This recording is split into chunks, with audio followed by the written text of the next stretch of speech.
tomarmos como meditação a palavra do Senhor aqui essa noite. Livro da Rainha Esther, capítulo de número 4. Eu estou aqui só pegando o link do nosso culto para enviar para os irmãos que sempre me cobram, e eu estou esquecendo, irmãos, de estar fazendo o envio desse link.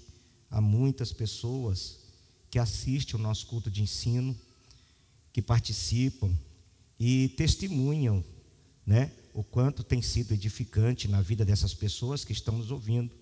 Os irmãos lá dos Estados Unidos, a Joana, a Janine, o Jailson, os demais que sempre estão ouvindo, irmãos do Mato Grosso, irmãos lá do Tocantins, do Pará e de, São Paulo, né?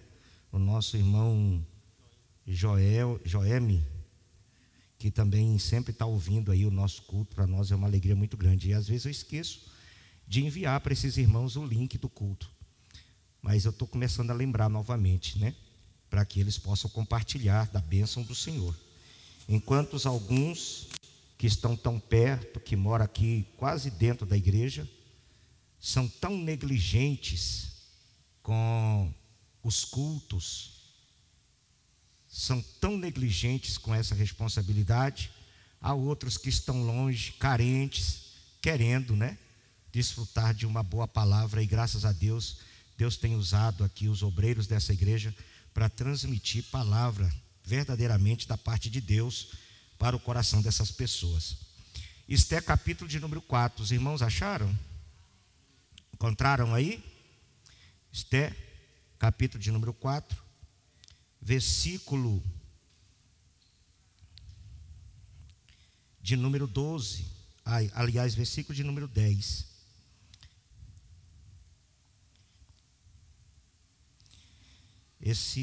Nós vamos ler até o versículo de número 14. Esther 4, do 10 ao 14. Então disse Esther a Ataque, e mandou-lhe dizer a Mardoqueu: todos os servos do rei e o povo das províncias do rei bem sabe que para todo homem ou mulher que entrar ao rei no pátio interior sem ser chamado, não há senão uma sentença, a de morte, salvo se o rei estender para ele o cetro de ouro, para que viva. E eu, nesses 30 dias, não sou chamada para entrar ao rei. E fizeram saber a Mardoqueu as palavras de Esther. Então disse Mardoqueu que tornasse a dizer a Esther: não imagines em teu ânimo que escaparás na casa do rei, mais do que a todos os outros judeus. Porque se de tudo te calares nesse tempo, socorro e livramento de outra parte virá para os judeus. Mas tu e a casa de teu pai perecereis. E quem sabes se para tal tempo como este chegaste a este reino? As palavras de Mardoqueu. Queridos, eu quero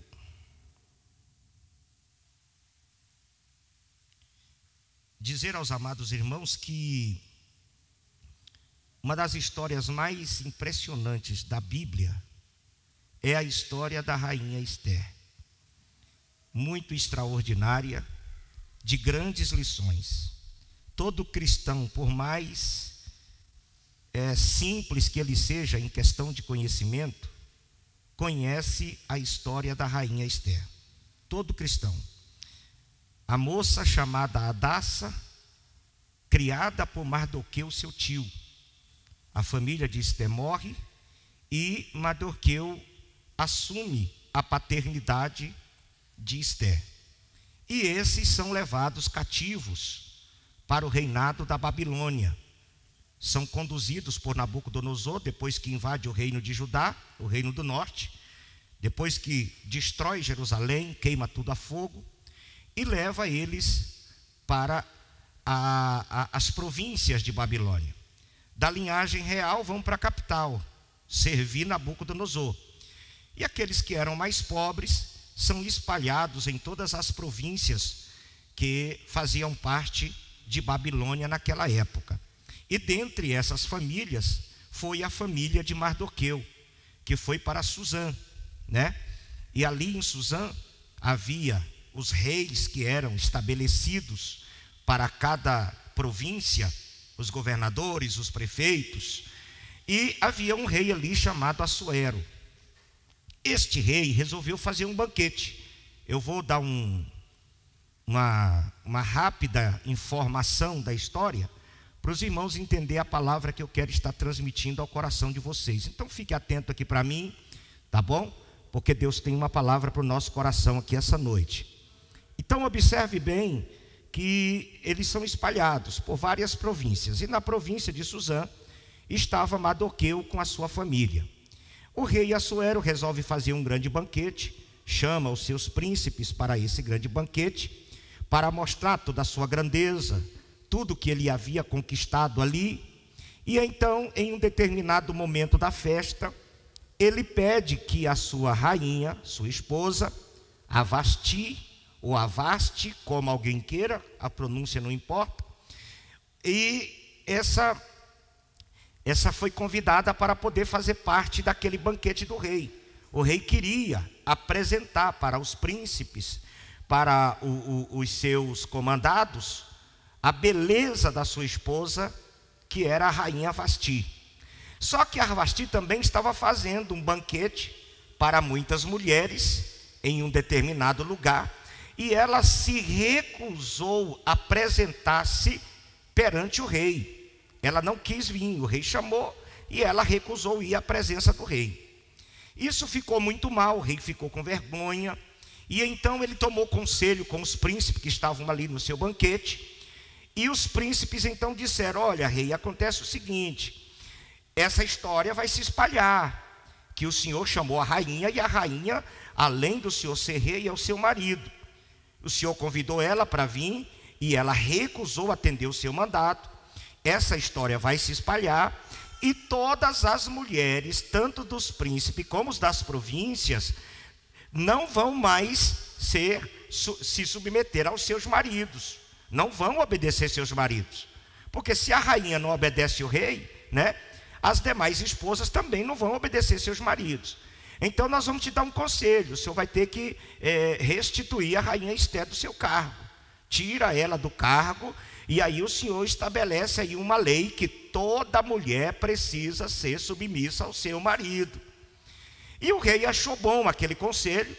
Ele tirou a coroa da rainha, da Vasti, né, deportou ela do cargo, tirou ela como rainha, não sei se levou, prendeu, mandou para a casa dos pais, a Bíblia não diz, mas ela foi tirada do seu cargo.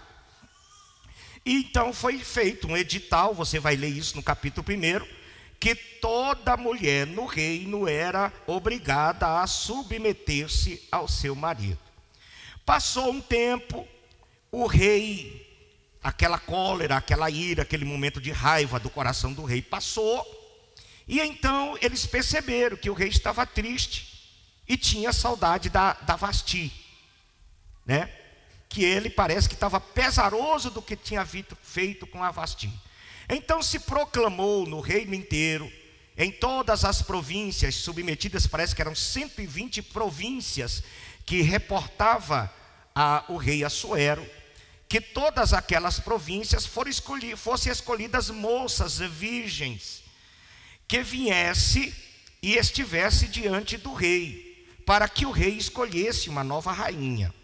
E dentre essas muitas moças que foram escolhidas, moças escolhidas a dedos, moças bonitas, de famílias nobres, de famílias simples, como Esté, por exemplo, que era de família simples, foram trazidas perante o rei. Ao chegar na presença do rei, toda noite o rei deitava-se com uma daquelas moças. Todas as que foram trazidas e todas as que foram preparadas, elas passaram pelo rei Assuero, viu? Não foi assim olhando, a escolha não era assim, ele olhava, via a mais bonita e quero essa, não. Aquela moça dormia com o rei uma noite, se ele se agradasse dela, então ele se casaria com aquela moça. De sorte que as que foram trazidas, todas elas passaram a viver no palácio, uma como rainha, as demais como concubinas do próprio rei. E o rei agradou-se da rainha Ester. Ele se agradou da judia. Ela não declarou para o rei a sua linhagem, né? Ela não disse quem ela era, de quem ela era filho, e que ela tinha sido trazida cativa. Mas o rei se agradou, e a coroa então foi colocada na cabeça da rainha Ester. E ela tornou-se então a rainha da cidade, da grande fortaleza de Suzã, a esposa do rei Assuero. Ok, essa é a história. E daí para frente, você vai ver que acontece algumas coisas. Um homem chamado Amã é colocado como o segundo dominador, uma pessoa de autoconfiança de Mardoqueu, uma pessoa de grande patente no reinado. E ele então começa a crescer o seu ego, o seu orgulho, ao ver que todos os servos do rei, todos os servos que haviam no palácio, quando ele chegava para as audiências com o rei, se dobravam diante dele, e exceto um que havia ali no palácio, que trabalhava no palácio, que era o judeu Mardoqueu, que não se dobrava diante de Amã. E ele então descobriu que aquele camarada que todo mundo se prostrava e ele não, era judeu, né? E ele inicia então uma perseguição movida por um ódio muito grande contra Mardoqueu, com o propósito de exterminar todos os judeus que havia na província. O espírito de Hitler, né? Ou o espírito que havia em Amã pegou Hitler, que odiava tanto os judeus desse jeito. E o que acontece? De sorte que ele planejou pedir a cabeça de Mardoqueu para que fosse enforcado numa forca que ele fez de 14 metros de altura, 30 côvados. Nunca se viu na história uma forca dessa altura, 14 metros, é muito alto. Ele não queria só matar Mardoqueu, ele queria que toda Suzã visse Mardoqueu pendurado, humilhado e morto. Ele queria expor Mardoqueu para toda Suzã. Por isso ele faz uma forca de 14 metros. Só que o tiro vai pela culatra, não é verdade? O tiro vai pela culatra. Acontecem algumas coisas e ele é quem morre na própria forca que ele fez. Ele é quem morre. E Deus dá um grande livramento a todos os judeus que haviam nas províncias de Suzã. Essa é a história resumida. E ela nos fornece grandes lições importantes de vida. Dentre elas, dessas muitas lições, eu fiz algumas anotações e quero aplicar ao nosso coração. Iniciando com um versículo que Paulo escreve, a primeira carta de Corinto, e eu quero que toda a igreja leia, por gentileza, que está no capítulo 8 e o versículo de número 28.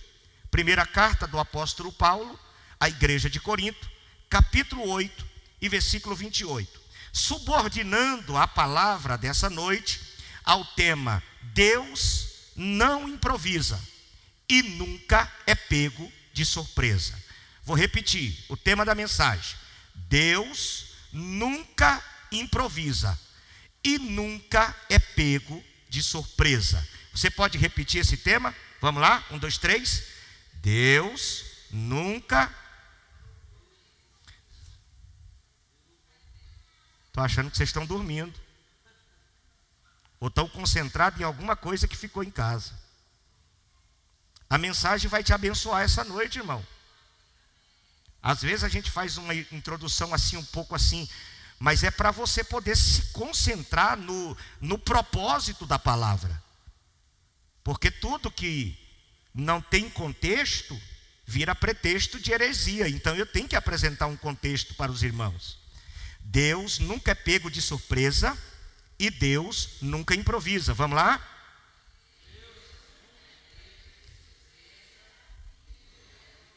Isso. Você já parou para pensar nessa frase? Essa frase vem no meu coração há muitos anos. Isso não é coisa de hoje. Eu tenho essa frase no meu coração há pelo menos 20 anos.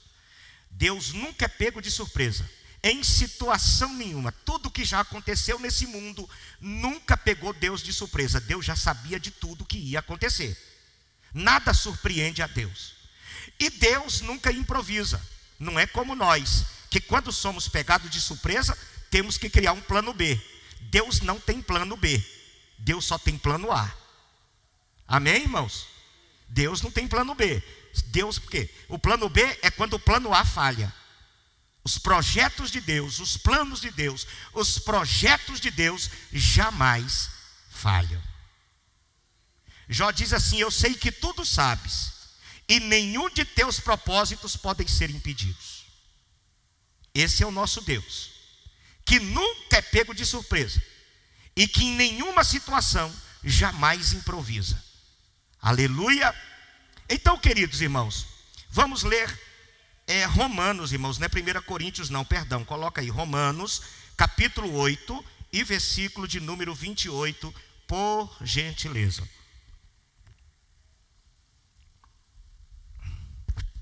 Já está aí? A igreja leia, por favor, 1, 2, 3.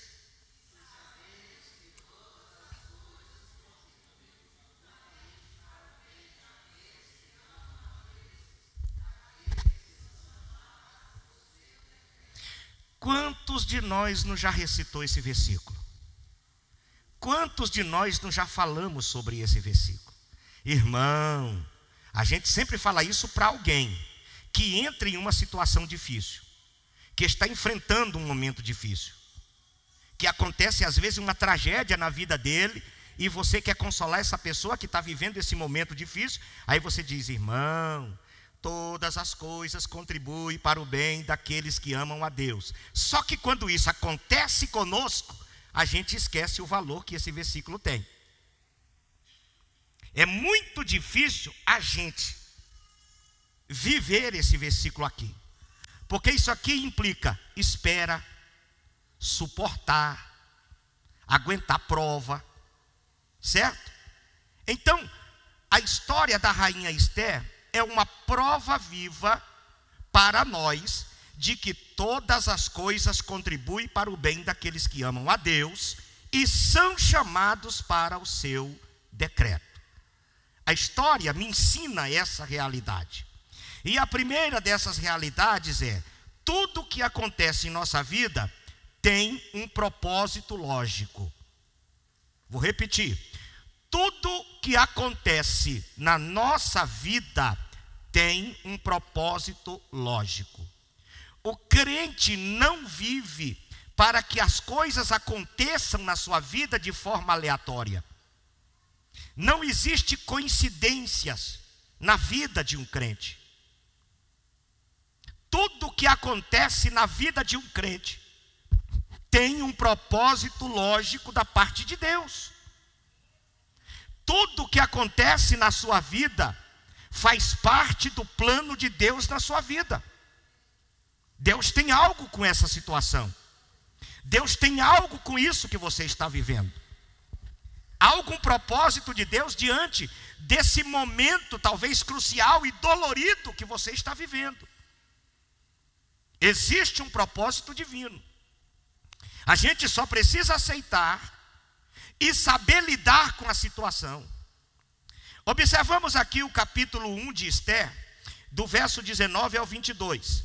Se bem parecer ao rei, saia da sua parte um edito real, e escreva-se nas leis dos persas e dos medas, que não se revogue, que Vasti não entre mais na presença do rei Assuero, e o rei dê o reino dela à sua companheira, que seja melhor do que ela.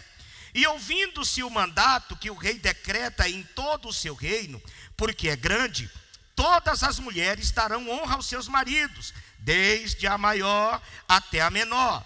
E pareça-se bem essas palavras aos olhos do rei e dos príncipes. E fez o rei conforme a palavra de Memucã, que era um dos seus príncipes.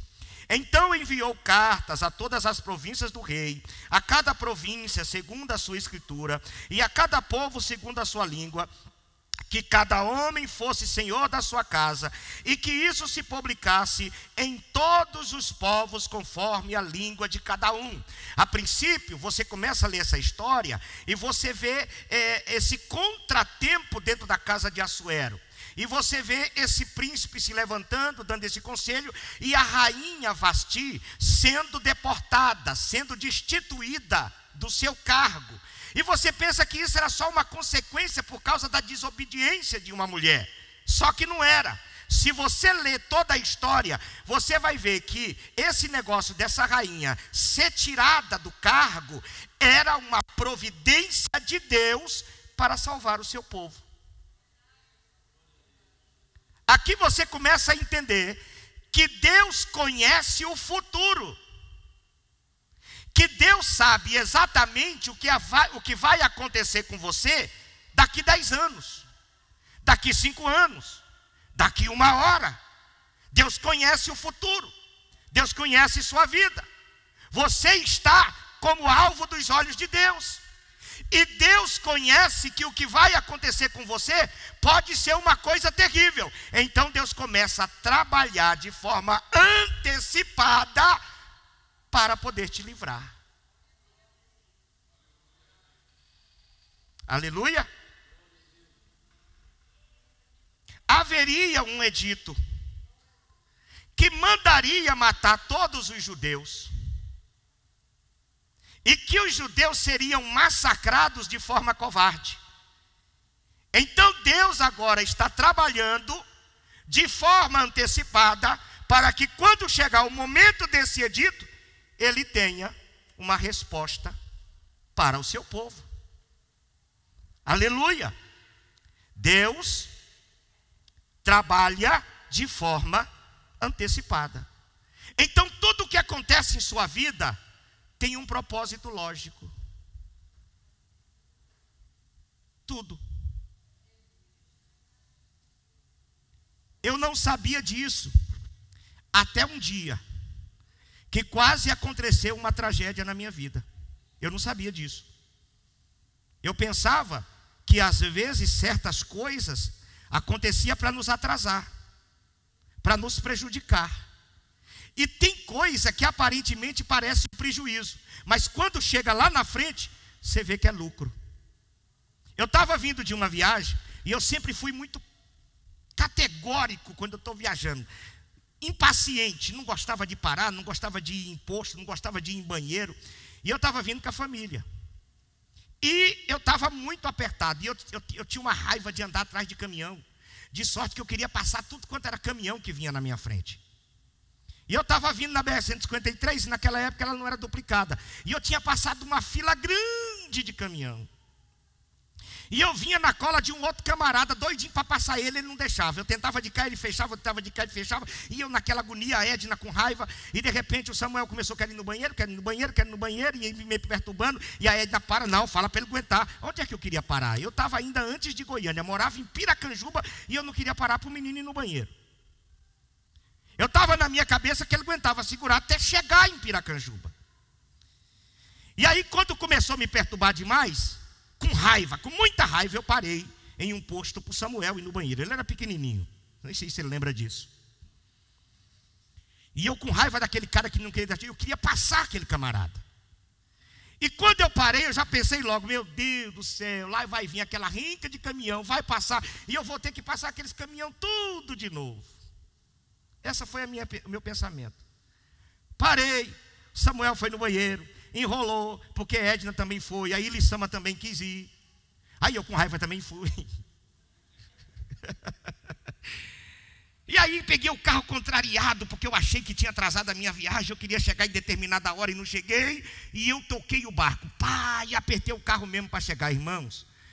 Quando eu passei em Hidrolândia, o carro que eu estava cola no cola na traseira dele saiu da pista, embaraçou com o caminhão, pegou mais uns outros 2 e tinha corpo espalhado na pista, gente morta e aquela tragédia terrível. E aí o Espírito de Deus falou no meu coração: o que aconteceu lá atrás não foi um atraso, o que aconteceu lá atrás foi um livramento. Sou eu trabalhando para poupar a sua vida. Porque para tudo na nossa vida, Deus tem um propósito lógico. A partir daí, eu comecei a aprender essas coisas, a entender essas coisas.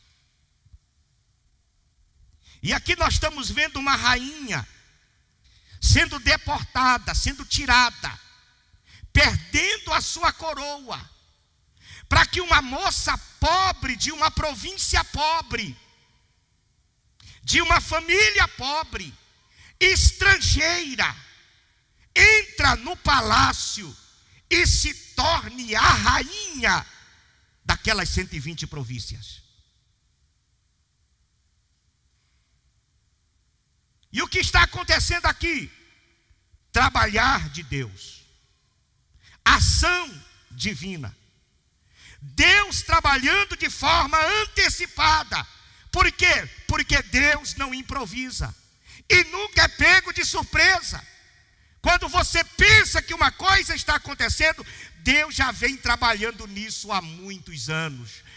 Deus já está em processo. Aleluia! Bendito seja o nome do Senhor. Exatamente por conhecer o futuro, é que Deus trabalha de forma antecipada. A destituição de Vaste era uma providência divina em favor do seu povo, pois foi exatamente nesse contexto que Esté entra no cenário como rainha em um país pagão. Esté nem imaginava que Deus estava antecipando uma providência que livraria o povo de Deus da morte. E o interessante é a história de José, como existe uma similaridade da história de Esté com a história de José. Toda a aflição que José enfrentou, toda a perseguição que José enfrentou, toda a humilhação que José enfrentou, sem saber porque estava passando por aquele processo.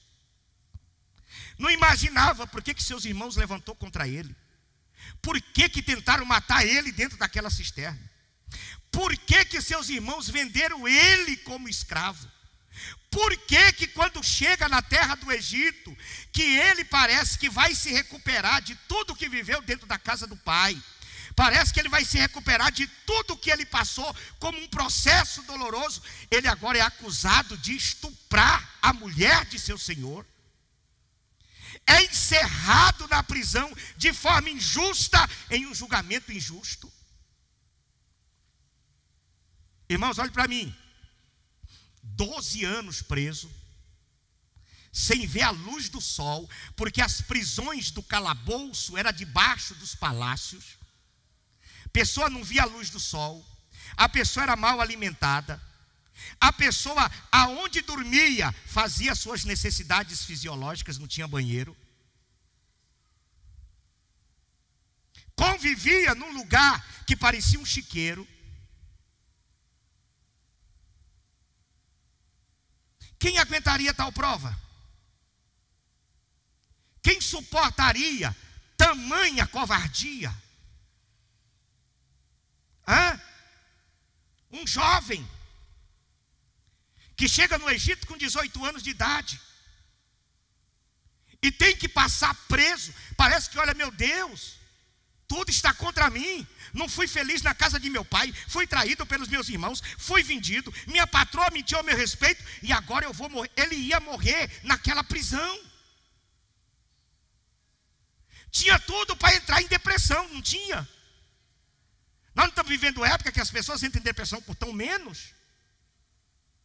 Tinha tudo para ser revoltado, tinha tudo para ser vingativo.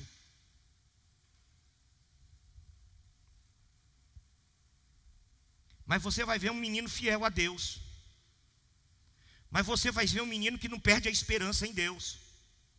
Você vai ver que é um menino que não deixa de honrar a Deus, nem mesmo dentro da prisão. E a Bíblia diz que aonde entra José, Deus entra com ele. E o que José está fazendo na prisão? Que razão tem de José sofrer daquela forma o que ele está sofrendo? Porque Deus não improvisa, irmão. Porque Deus nunca chega atrasado em nada. José é aquela pessoa que Deus preparou para um grande livramento lá na frente. Ele não entende nada que está vivendo, mas é Deus trabalhando e processando a vida de José para que algo extraordinário acontecesse em sua vida. Olha como Deus antecipa no seu trabalho. E tudo tem um propósito lógico. Salmo 105, verso 16 ao verso 21. Chamou a fome sobre a terra, fez mirar a planta, toda a planta do pão. Fez mirrar toda a planta do pão. Mandou diante deles um varão que foi vendido por escravo, José, cujos pés apertaram com grilhões e a quem puseram em ferros, até ao tempo em que chegou a sua palavra. A palavra de Deus o provou, mandou o rei e o fez soltar. O dominador dos povos o soltou, fez senhor da sua casa e governador de toda a sua fazenda. José não sabia, mas o processo de Deus na vida de José incluía escravidão, sofrimento, traição e angústia.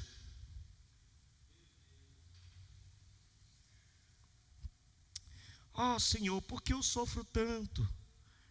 Porque tem algo lá na frente que vai precisar de você maduro. Ah Senhor, por que as pessoas me humilham? É para lá na frente você ser humilde e aprender a perdoar. Ah Senhor, por que tudo agora veio sobre mim? É porque existe algo lá na frente que Deus vai precisar te usar e você precisa estar preparado. É um processo divino na sua vida, na minha vida.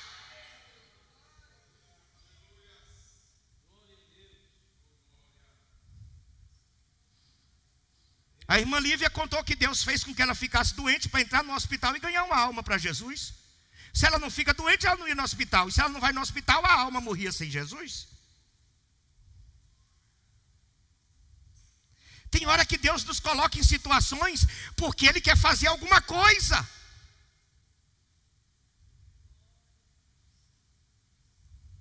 Bendito seja Deus. A fome viria. 7 homens de fome, irmão, é morte certa. E Deus já sabia que a fome viria. Então Deus tinha que arrumar um jeito de preservar a vida das pessoas. E quem é que estava preparado para aquilo? Era um menino que tinha comunhão com Deus e recebia visões de Deus à noite. A pessoa que Deus tinha acesso para falar com ele.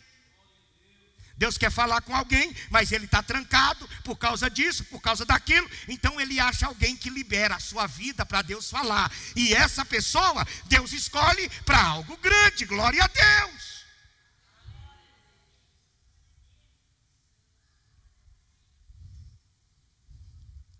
Bendito seja o nome do Senhor.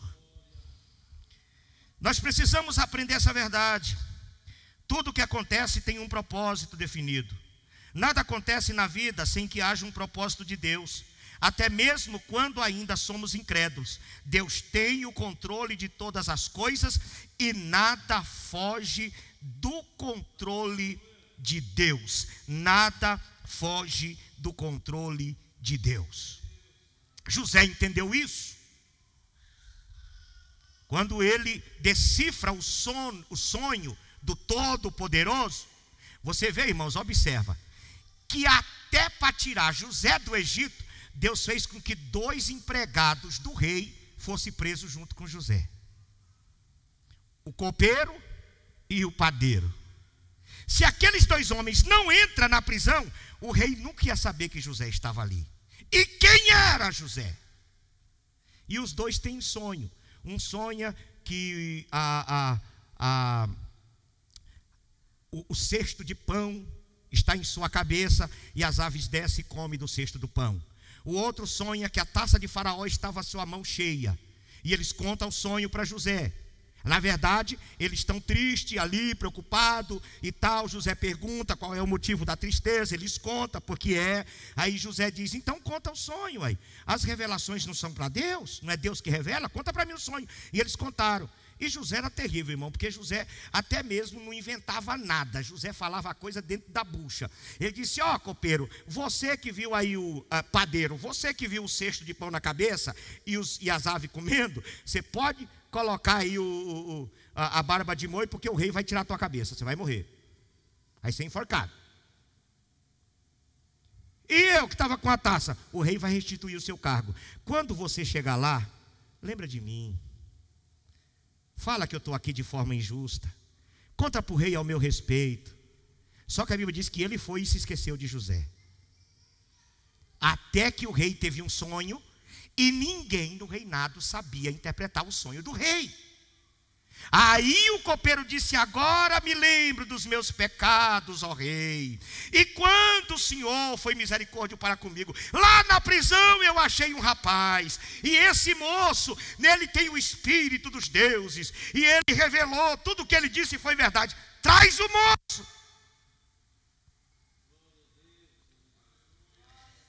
Invejado pelos irmãos, humilhado pelos irmãos, vendido pelos irmãos, traído por sua patroa, jogado na prisão por 12 anos, agora uma voz vem de cima e diz: traga ele à minha presença. Vê como José, ele sabia exatamente o propósito de Deus na sua vida. A Bíblia diz que ele faz a barba, veste a roupa, toma um banho e não vai na presença do rei como prisioneiro.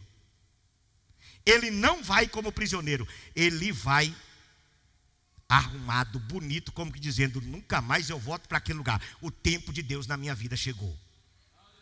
Chega lá, ele revela para o rei toda a essência dos seus sonhos. E o rei coloca ele como vice-governador do Egito, maior de todos os homens, debaixo de Faraó. Se tornou José. Para quê, pastor? Para salvar a humanidade. Para livrar tanto a sua família como a sua como a humanidade. Agora presta atenção numa coisa: Deus tem um propósito lógico, e você precisa aprender o propósito de Deus na sua vida, para na hora que chegar o momento de Deus fazer na sua vida, você não queira pisar em ninguém, entendendo que tudo que você sofreu, padeceu, era plano de Deus, não era culpa de ninguém. Uma das coisas erradas que será que eu vou ter que dividir essa mensagem em duas?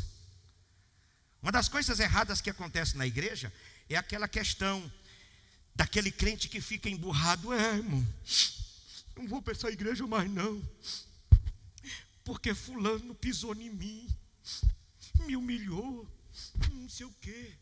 Nunca leu a história de José, nunca entendeu o propósito de Deus. Tem hora que certas coisas acontecem em nossa vida por um propósito, irmão. Até mesmo essa pessoa imprudente, que às vezes fala mal de você, pisa em você, critica a sua vida, critica a sua família, essa pessoa às vezes é um instrumento de Deus na sua vida. Quando José se deu a conhecer para os seus irmãos, que eles vieram pedir pão e tal, e José não aguentou e falou para eles quem ele era, o que os irmãos de José pensou? Agora nós estamos no Todd, porque nós perseguimos ele em casa, vendemos ele, quase matemos ele, mentimos para o nosso pai, fizemos uma covardia, ele agora é o poderoso, vai arrancar nossa cabeça. Porque a concepção que alguém tem é que depois que eu subir e eu estiver lá em cima, você vai ver. Irmão, me humilha, viu? Um dia eu vou estar lá em cima. Tem alguém que diz: a roda gigante, uma hora está lá em cima, outra hora está lá embaixo. Uma hora eu estou lá em cima. Aí você vai estar lá em cima para quê? Para cuspir nos de baixo? Qual é essa ideia de querer estar lá em cima? Não existe esse negócio de roda gigante na igreja. Nós não estamos em roda gigante. Nós estamos como se fosse um carrossel. Está todo mundo voando na mesma altura. Diga amém por isso. Você e eu estamos voando na mesma altura. Amém? Observa aqui. Gênesis capítulo 45, versículo 8, versículo 5 ao versículo 8. Os irmãos de José, quando descobrem que ele é o governador do Egito, a primeira coisa que vem no coração deles: agora eu estou lascado, agora o negócio vai ficar feio para o nosso lado. Agora, porque ele vai querer descontar, ele vai querer se vingar de nós. Mas quem entende o plano de Deus, a concepção é outra.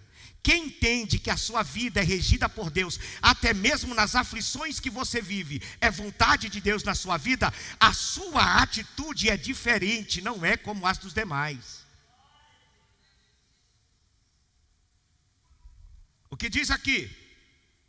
Agora, pois, não vos entristeçais, nem vos pese o vosso coração por me haverdes vendidos para cá. Porque para a conservação da vida, Deus me enviou adiante de vós.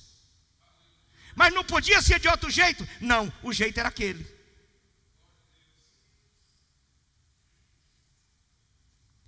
Eles estão desesperados. E agora? Vocês não fiquem pesarosos, não fiquem preocupados, não vai haver vingança. Eu fui enviado por Deus adiante de vós para preservar a vida de vocês.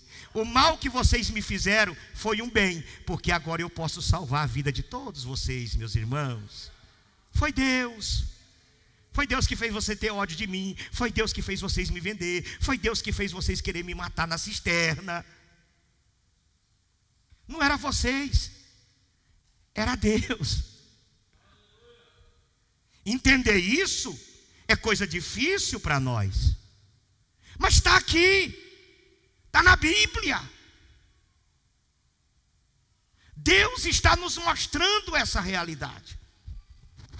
O que diz mais? Porque já houve 2 anos de fome no meio da terra, e ainda resta 5 anos, em que não haverá lavoura e nem cega. Pelo que Deus me enviou adiante de vós, para conservar vossa sucessão na terra, e para guardar-vos em vida por um grande livramento. Olha o versículo aqui de número 8. Assim não foste vós que me enviaste para cá, senão Deus, que me tem posto por pai de Faraó e por senhor de toda a sua casa, e como regente em toda a terra do Egito. Eu entendi, era Deus trabalhando na minha vida, porque tem um propósito maior para realizar através de mim. Aprenda a enfrentar as situações da vida, acreditando que há um propósito divino nisso. Não encha seu coração de ódio, não seja vingativo com ninguém. Dá glória a Deus. É fácil? Não é fácil não, mas é possível quando você entende que tudo há um propósito de Deus em minha vida, que nada vai acontecer comigo se a mão de Deus não estiver agindo. Vocês estão compreendendo a mensagem, sim ou não? Em segundo lugar, Deus sempre tem alguém preparado para Ele usar. Se para tudo existe um propósito, e tudo o que acontece é um propósito divino, Deus sempre está de olho em alguém, e Deus sempre tem alguém para usar, na hora certa, no momento certo. E quem é que a gente sabe quem é? Não sei. Eu só sei que alguém entre vocês está sofrendo um trabalhar de Deus, um processo divino. Você está vivendo um processo divino. Você não entende agora, não vai entender, como eu também não entendo, mas fica na dispensação, continua crente e vai dando glória a Deus, porque na hora certa você vai ver Deus fazer algo tremendo em favor da sua vida.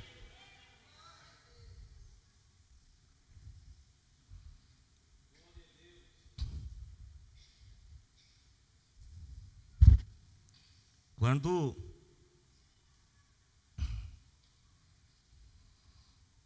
interessante, irmão, como é que Deus fala no meu coração a respeito disso. Quando a Railanda veio aqui para a igreja, e ela contou para mim que ela era da igreja do véu, eu olhei assim para ela: da igreja do véu?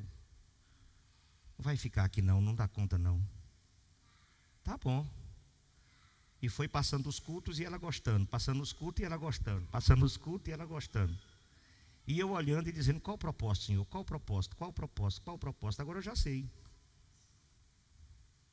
Entendi tudo. A princípio parecia difícil para mim entender, mas hoje eu já sei, e ela também já sabe. E lá atrás, há muitos anos, lá na outra igreja, Deus falou que ia fazer um rebuliço na vida dela, que ela não ia entender nada.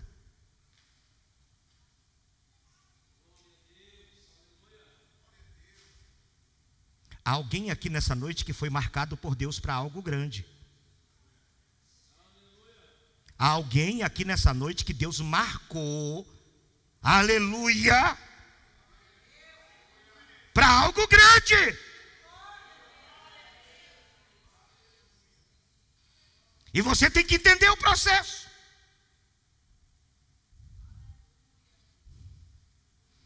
Porque aqui, no capítulo 2 de Esther, do verso 5 ao 7, diz: havia então um certo homem judeu na fortaleza de Suzã, cujo nome era Mardoqueu, filho de Jair, filho de Simei, filho de Quis, homem benjamita, né? Ele era da família de Saul.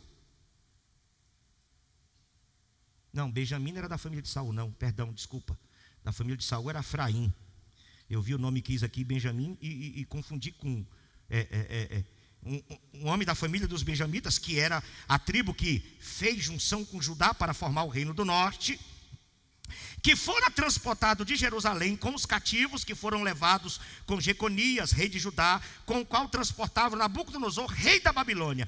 Esse criara Hadassa, que é Esté, filha de seu tio, porque não tinha pai nem mãe, e era moça bela de aparência, formosa à vista, e morrendo seu pai e a sua mãe, Mardoqueu a tomou como filha. Não era filha do irmão dele, não era filha de um primo, era filho do tio de Mardoqueu. E Mardoqueu: eu vou pegar essa menina e vou criar. A princípio, uma boa ação. A princípio, ele só pensou que estava socorrendo a sua família. A princípio, ele só pensou que estava parando alguém que era da sua parentela. Mas não era. Ele estava cuidando de um vaso de Deus, que Deus ia usar para algo grande.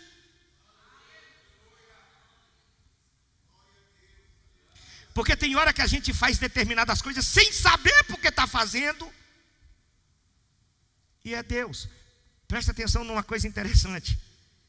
Davi pensou que estava indo no arraial levar doce.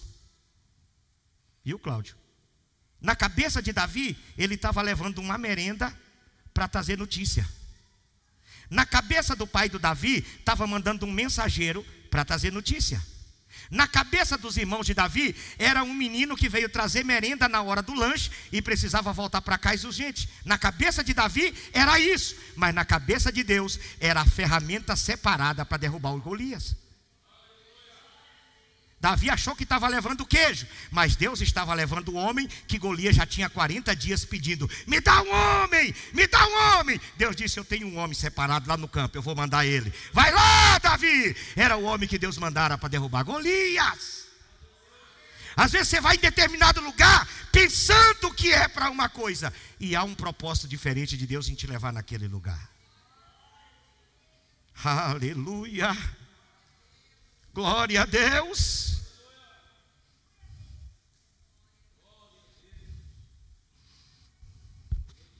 Mardoqueu achou que estava só criando alguém da sua família.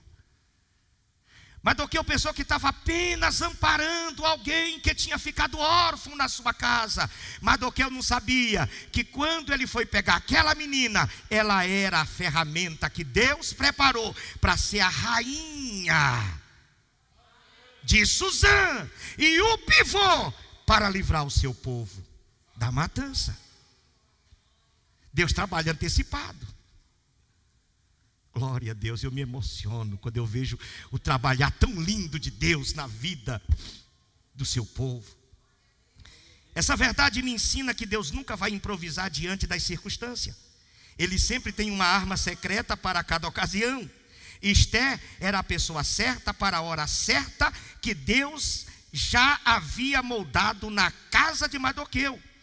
como José também era a arma secreta de Deus para socorrer o mundo daquela época. Nós precisamos aprender que somos a ferramenta de Deus para algo significativo nesses últimos dias. Eu não sei o que Deus quer fazer comigo, eu só sei que Deus tem algo grande comigo, e eu estou aqui, Senhor, na hora certa, me usa.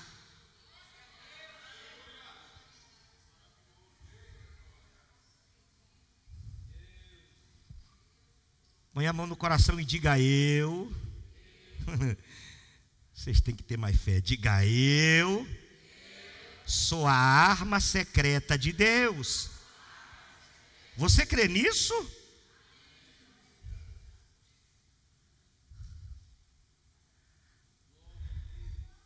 Quando precisou salvar o mundo, lá estava José. Quando precisou salvar os judeus, lá estava Esther. E esse projeto do diabo que ele levantou, aí está você, a arma secreta de Deus. Ou você não crê que Deus pode fazer algo grande na sua vida? Aleluia. Isaías 54, verso 16, eu gosto muito desse versículo. Eu li esse versículo com 3 dias de crente, e eu nunca mais esqueci esse versículo. Acho que é um dos poucos versículos que eu sei de cor. Eu sou o ferreiro que assopra as brasas no fogo e prepara a ferramenta para a sua obra. Então Deus está te colocando numa fornalha, te forjando, te preparando como uma ferramenta para usar na hora certa.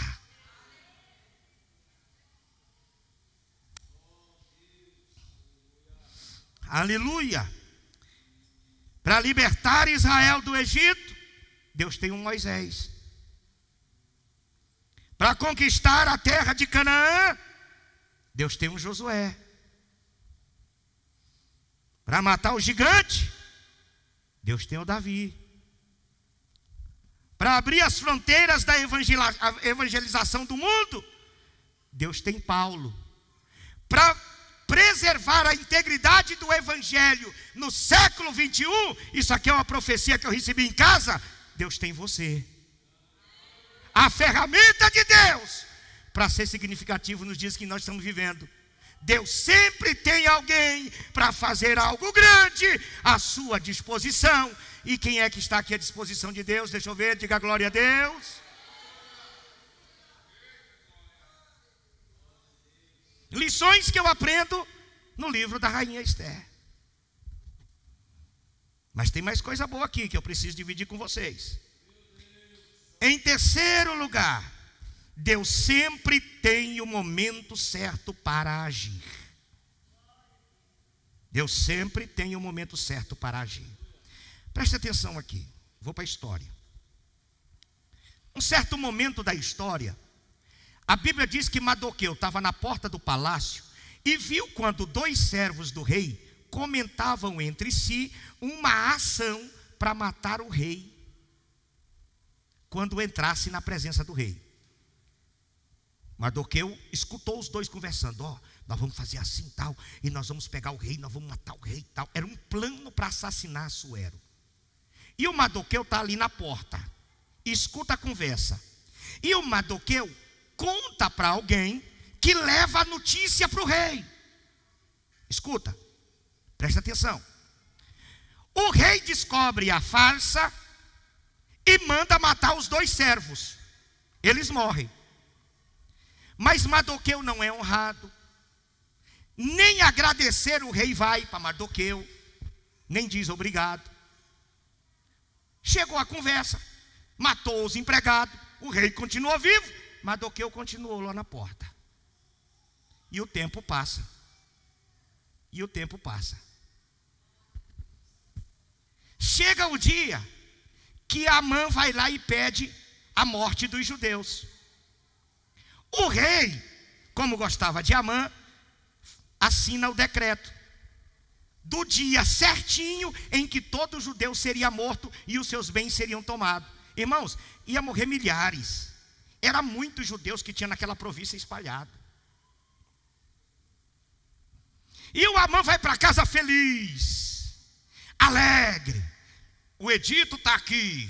Vou matar os judeus. E espalha em todas as 120 províncias a ordem para matar os judeus. O judeu Mardoqueu tira suas vestes, veste roupa de saco, vai para a porta do palácio, joga cingas no corpo e vai orar. O Amã faz um banquete, faz a forca de 14 metros e diz: amanhã cedo eu vou entrar na presença do rei e vou pedir a cabeça do Mardoqueu. Eu disse que Deus não improvisa. E Deus nunca é pego de surpresa. Que Deus sempre tem uma arma certa para a hora certa. E que Deus age no momento exato. Naquela noite em que a mãe estava no banquete com seus amigos, comemorando a morte de Mardoqueu, que era no outro dia, o rei não dá conta de dormir, perde o sono. Naquela época não havia remédio para dormir. O rei, sem sono, pediu que o seu escriba trouxesse as crônicas do reino e lesse para ele. E o camarada pega aquele tebeirão de papel de madrugada e vai ler para o rei. O rei está sentado sem sono e o cara está lendo: aconteceu isso, isso, isso, aconteceu isso, isso, isso, aconteceu isso, isso, aconteceu isso, isso. E vai lendo a história do reino, porque tudo era escrito, a história, tudo que acontecia, alguém registrava no final da tarde. E vai lendo, e vai lendo, e vai lendo. E o Amã doidinho para amanhecer o dia para ir lá pedir a cabeça do Mardoqueu. E o rei sem dormir e o camarada lendo para o rei o que acontecia, as atas, as crônicas. Quando de repente está amanhecendo o dia, pode prestar atenção lá no texto, o dia está amanhecendo e o camarada chegou no dia em que o Mardoqueu descobriu o complô contra a vida do rei. Aí o rei disse: para aí, esse camarada aí que mandou me avisar que esse sujeito queria me matar, o que fizeram para esse rapaz? Nada. Não deram nem obrigado para ele. Não fizeram nada para ele. O cara salvou a minha vida e não fizeram nada para ele. Aqui eu aprendo uma lição importante. Porque a gente, irmão, quer ser reconhecido de imediato, quer ser aplaudido de imediato.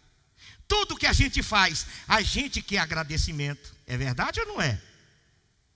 Rapaz, eu fiz aquele negócio lá na igreja, o pastor não disse nem obrigado. Moço, eu dei aquela oferta lá, o pastor nem avisou no culto. Rapaz, eu estou orando de madrugada aí, não vai ninguém comigo. E o que está acontecendo? Calma. Para tudo Deus tem um tempo determinado. Deus só age na hora certa. Talvez não é agora a hora da recompensa. Já imaginou se Mardoqueu tivesse recebido a recompensa no dia que ele avisou? Quando chegasse na hora da leitura, o rei sabia: não, mas eu dei para ele um carro, não, eu dei para ele um cargo, não, eu dei para ele aí uma roupa, não, eu dei para ele tanto dinheiro. Continua a leitura. Mas não, o rei parou e disse: espera aí, ninguém agradeceu esse camarada não, né? Eu não lembro de ter feito nada para esse camarada aí não. Não, ninguém fizeram nada mesmo não. Quando de repente a porta abre do pátio. E o rei diz: quem foi que abriu a porta aí agora? Porque amanheceu o dia. Foi Amã, Senhor. Gente, quando eu li isso aqui eu ri tanto. Mas eu ri tanto. Mas eu ri muito. O Amã entra todo... O judeu Mardoqueu está lá na porta, caído de joelho, chorando, vestido de saco, se humilhando. E ele passa: agorinha tu morre, infeliz. Agorinha tu morre, infeliz. E entrou para a presença do rei. Quando chegou lá, o rei disse: Amã, sim, meu rei. Olha a pergunta do rei: o que se deve fazer ao homem a quem o rei quer honrar? Aí ele disse: mas honrar mais do que eu? O rei não quer honrar ninguém mais do que eu. O rei quer honrar a mim, que sou aqui, amicíssimo dele. Aí o que ele faz? Olha o que ele escolhe, irmão.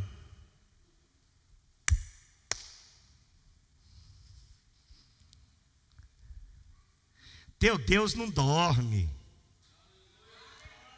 Teu Deus não chega atrasado.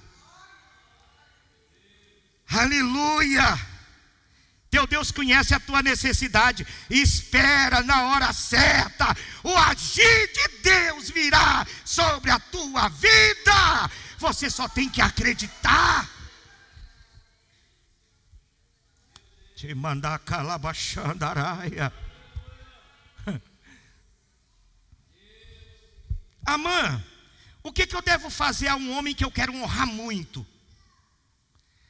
Senhor, esse homem que o Senhor quer honrar muito, ele pensando que era ele, eu aconselho o Senhor que pegue as vestes do rei, vista nesse homem, pegue a coroa do rei, coloque na cabeça desse homem, ele está pensando que é ele, e pegue um servo do rei honrado aqui no palácio, não é qualquer um não, é um príncipe aqui do palácio, manda que ele pegue o cavalo do rei, ponha esse homem com essas vestes, com essa coroa, no cavalo do rei, e manda esse servo honrado puxar na rua. É para andar na cidade, puxando a rédea, com esse homem em cima do cavalo, e esse camarada ainda tem que gritar: assim se faz ao homem a quem o rei quer honrar. Em toda, vai falando isso enquanto estiver andando, até terminar de andar na cidade. E ele pensando: não, hoje eu estou que estou mesmo. Agorinha eu estou no cavalo do rei com a coroa do rei. Eu ri demais. O rei disse: então, de tudo que tu disse não se omita nada. Pega o judeu Mardoqueu, coloca nele a minha roupa, coloca nele a minha coroa, coloca ele no meu cavalo, e tu? Ele entrou para pedir a cabeça do crente. Agora tu pega o crente, coloca no meu cavalo, coloca a minha roupa, coloca a minha coroa, e tu pega na rédea e sai pela cidade andando e gritando: assim se faz ao homem a quem o rei quer honrar. Aprenda a esperar a hora certa.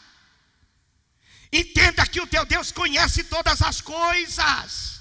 Enquanto tu dorme, o teu Deus não dorme. Ele está agindo em nosso favor. Aleluia. Agora olha o Amã puxando o cavalo com o Mardoqueu em cima. Assim se faz ao homem a quem o rei quer honrar. Assim se faz ao... E tinha que falar, porque o soldado foi atrás, olhando se ia fazer direito.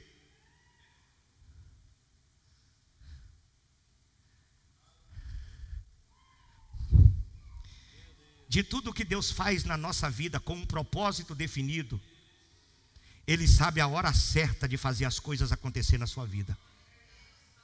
Ele sabe a hora certa do teu livramento, conhece os teus inimigos. Nosso Deus não cochila, irmão. Deus não é um velhinho de barba branca sentado no banco cochilando, não. Deus é um ser superior, extraordinário, que está ao nosso derredor, que nos acompanha, que nos olha, que cuida daqueles que confiam nele de verdade. Calma.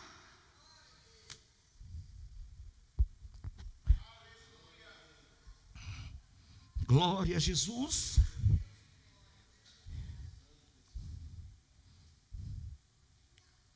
O cara saiu para pedir a cabeça do Mardoqueu para matar. Agora ele está no meio da rua arrastando o cara vestido de rei, com a coroa na cabeça, dizendo: assim se faz ao homem que o rei quer honrar. Quando ele voltou da viagem, diz que ele correu para casa com vergonha. Chegou em casa morrendo de vergonha do povo vendo ele puxar o judeu Mardoqueu, sabendo que foi ele que fez o documento para matar os judeus, e ele está honrando um judeu em cima do cavalo, vestindo com as roupas do rei. Então, irmão, não murmure, não reclame, Não sai de casa em casa contando as tuas mágoas, teus sofrimentos, tuas angústias. Não sai por aí dizendo que A e B é injusto contigo, que você é vítima, que você, eu estou humilhado. Vivendo uma época de crente que quer viver nas costas dos outros, que quer ser carregado. Já viu? Irmão, ninguém falou comigo. Irmão, não sei quantas pessoas é que me procurou para falar alguma coisa comigo. Irmão, tive nessa igreja quanto tempo e não sei quantos é que perguntou como é que eu estava. Pelo amor de Deus. Ele não foi chamado para andar nas costas de ninguém, não. Ele foi chamado, irmão, para ajudar a levar a obra de Deus e acreditar no plano do Todo-Poderoso. Se Deus é supremo, Ele tem o controle da sua vida. Ele tem o domínio da sua vida.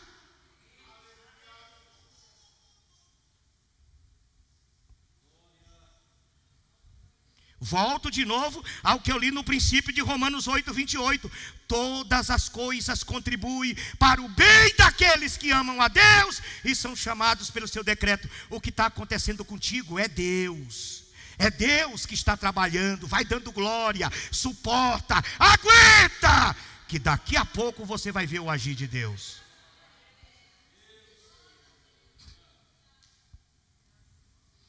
Irmão, ninguém me visitou. Então visite alguém. Se ninguém te visitou, visite alguém. Irmão, fui na igreja, ninguém me deu a paz do Senhor. Então dê a paz do Senhor para alguém.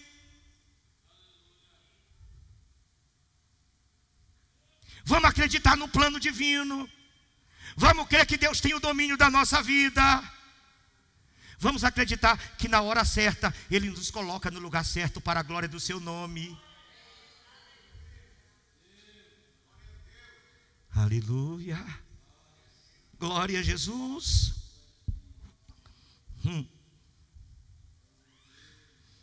Tudo tem seu tempo determinado.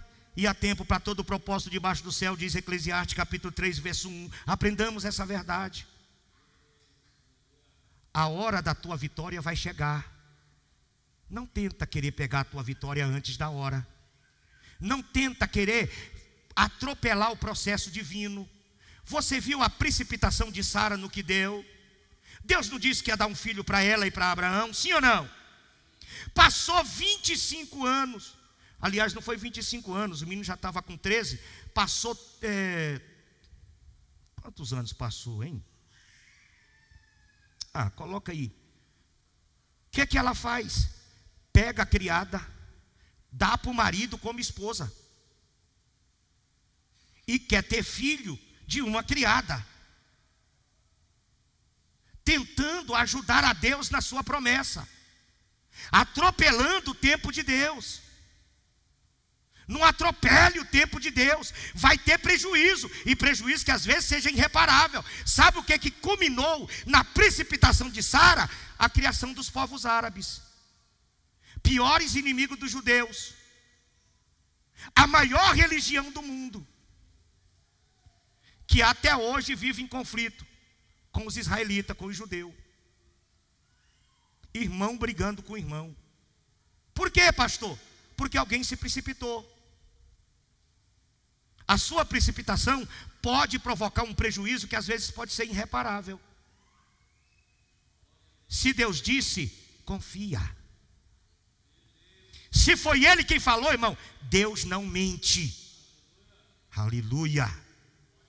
Não tenta dar ajudinha para Deus que não funciona. Deus não precisa da ajuda de ninguém. Na hora certa vai acontecer, na hora certa Ele vai fazer, na hora certa Ele vai agir, na hora certa a porta vai abrir, na hora certa o milagre chega, na hora certa chega a cura, e enquanto não chegar, vai dando glória, vai dando aleluia, porque Deus tem o controle, Ele não perdeu o domínio da tua vida.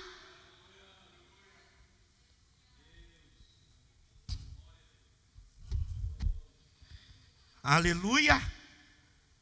Mardoqueu não se desesperou, Mardoqueu não fez bobagem, ficou lá e esperou o agir de Deus. Deus cuida do seu povo, igreja. Deus cuida da tua família, Deus cuida da tua casa. Entrega teu caminho ao Senhor, diz a Bíblia. Confia nele e ele tudo fará. Confia, entrega e confia.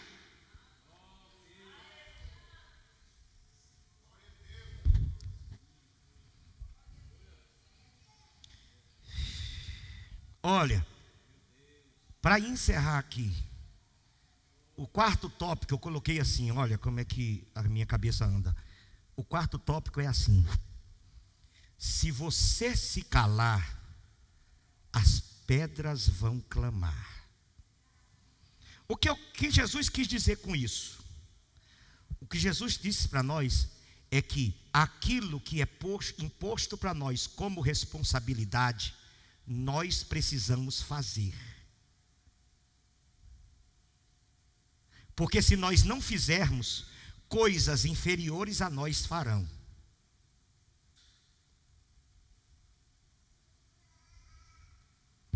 Para isso, você vai ver a palavra do Mardoqueu, que eu li aqui como base da pregação. Quando ele diz aqui, no livro de Esther, capítulo 4, do verso 10 ao versículo 14. O Mardoqueu manda dizer, saiu um edito assim, assim, assim, e os judeus vão morrer. Aí a Esther fala para Mardoqueu que não sei o que, não sei o que, não sei o que. Diz para ela que o negócio é assim, assim. O caba está indo e voltando. Aí ele diz assim, fala para ele que eu não posso fazer nada. Porque aqui todo mundo sabe, tanto lá fora como aqui dentro, que se alguém entrar no pátio inferior, na presença do rei, sem ser chamado, morre. Salvo se o rei estender o cajado que ele tem na mão para determinada pessoa. E já tem 30 dias que o rei não me chama. Era a esposa do rei e já tinha 30 dias que ela não via o rei. Aí o Mardoqueu disse para ela, olha o que ele diz. Presta atenção, o que é um homem que conhece os planos de Deus. Mardoqueu conhece. Então disse Mardoqueu que tornasse a dizer a Esther: não imagines em teu ânimo que escaparás na casa do rei. Ele está dizendo assim, Esther, não pense você que porque é a rainha e está dentro do palácio, você vai escapar da morte com esse edito. É isso que ele está dizendo para Esther. Você também está no mesmo caldeirão. A ordem do rei também é para você. É isso que ele está dizendo. Terminando. Disse Mardoqueu que tornasse: não pense no teu ânimo que escaparás da casa do rei, mais do que todos os outros judeus. Porque se de tudo te calartes nesse tempo, socorro de outra parte virá. Olha, Esther, quem pode fazer alguma coisa é você que está aí dentro. Mas se você omitir fazer alguma coisa, Deus vai arrumar de outro jeito. Porque Deus vai fazer mesmo. O que ele está dizendo é que o que Deus determinou não vai ficar sem fazer, porque você às vezes está sendo negligente. O que Deus está dizendo aqui, que a Bíblia está dizendo, é que o que Deus determinou para a tua vida, se você não fazer, outra pessoa vai se levantar para fazer no seu lugar. Mas que vai ser feito, vai. Porque o que Deus determinou acontecerá para a glória do seu nome. Se de tudo te calares, socorro de outra parte virá. Isso é confiança. Aleluia. Aleluia. Porque se de tudo te calares, nesse tempo, socorro e livramento de outra parte virá para os judeus. Mas tu e a casa do teu pai perecereis. Em outras palavras, eu vou dizer para os irmãos aqui: Deus escolheu cada um de vocês para fazer algo. E Deus quer que isso que determinou para a sua vida seja feito. Se você inventar desculpa, é porque eu estou trabalhando muito, porque eu chego cansado, porque não sei o que, a minha conta está muito alta, porque e não sei o que, é porque eu faço e ninguém reconhece. Não tem esse negócio, eu faço e ninguém reconhece. Se você parar de fazer o que Deus mandou, outra pessoa vai fazer. Por quê, pastor? Porque a obra de Deus não para. mas Ele vai requerer da sua mão a tua responsabilidade.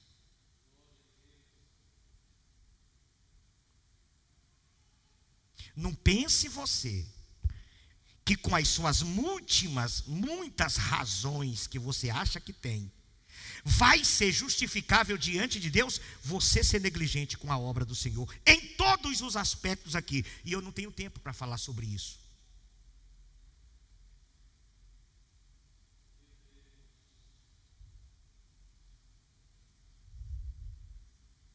Deus vai te cobrar. E você pode acreditar em mim, o preço de Deus é caro.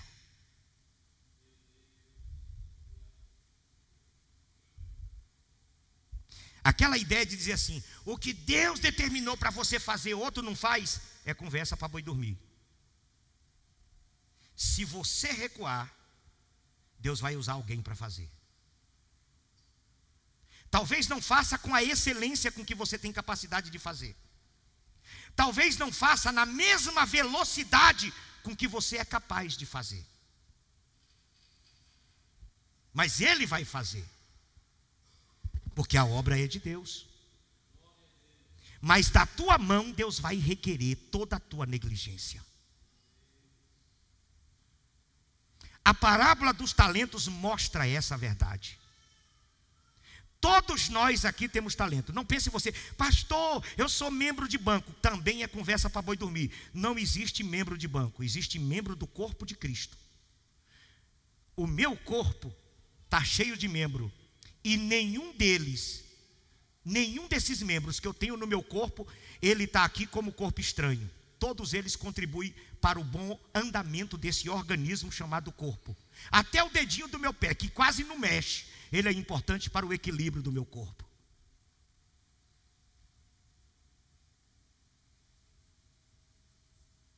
Você faz parte de um corpo.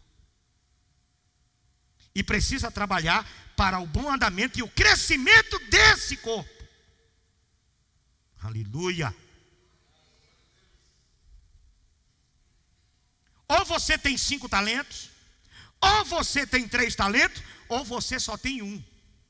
Mas você tem, porque Jesus não deixou você sem nenhum talento. Não sei pregar, sabe orar.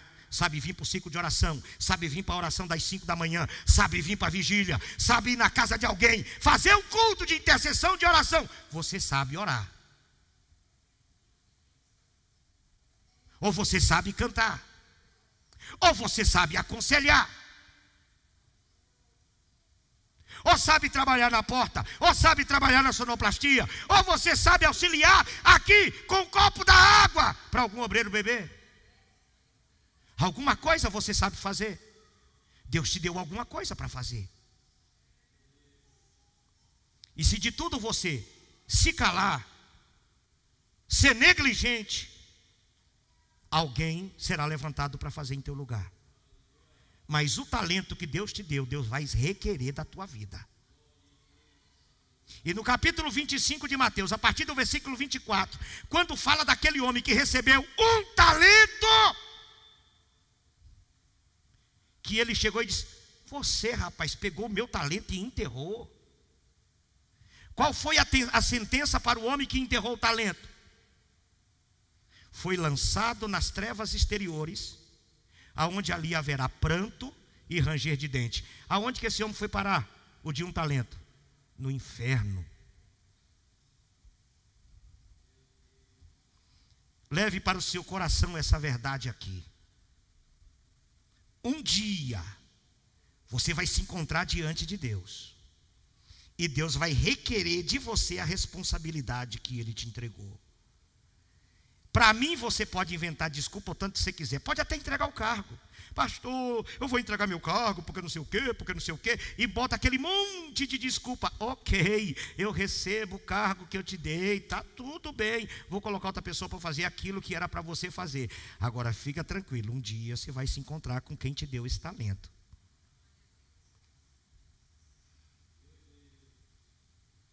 Você viu aquele videozinho que está bombando aí sobre 5 coisas que você precisa ter para poder faltar um culto?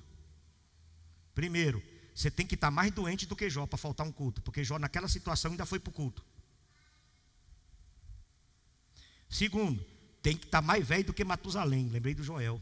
Cadê ele? Foi arrebatado? Foi? Tem que estar mais velho do que Matusalém, 900 e não sei quantos anos, para não dar conta de vir para o culto. Terceiro, a chuva, para te pedir vir para o culto, ela tem que ser maior do que a do dilúvio.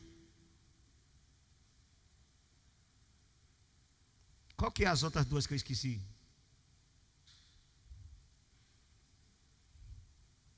Eu esqueci. Qual é as outras duas? Ou seja, irmão, perante Deus não haverá desculpa. Levante a sua mão assim, segure ela assim. Eu te abençoo com essa palavra, que ela mude a sua vida a partir de hoje, em nome de Jesus. Deus abençoe toda a igreja. Amém.